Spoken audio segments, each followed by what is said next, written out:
In today's video, I'm going to teach you how to resize an AutoCAD drawing. By the end, you'll know exactly how to scale selected objects with confidence while keeping your geometry accurate and your workflow smooth. Let's start by selecting the objects you want to resize. Click directly on each object to include it, or drag a selection window across the items you want. Make sure you're only selecting what needs to change: walls, blocks, lines, or shapes, so you don't accidentally resize anything that should remain as is.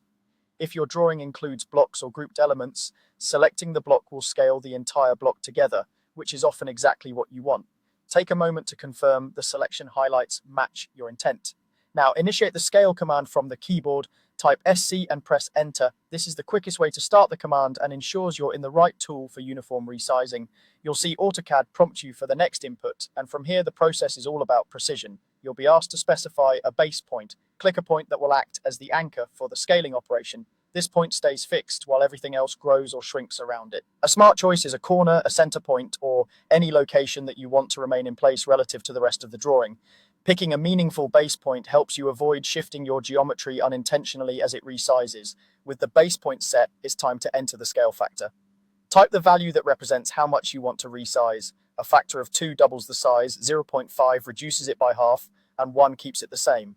The factor must be greater than 0.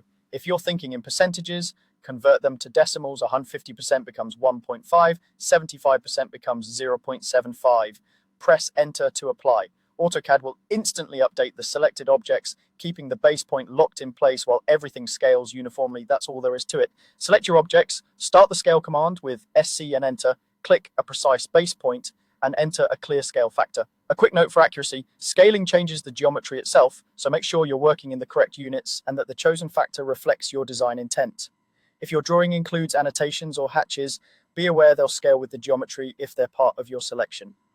Thanks for watching. Follow this method anytime you need to resize objects cleanly and maintain control over placement and proportion.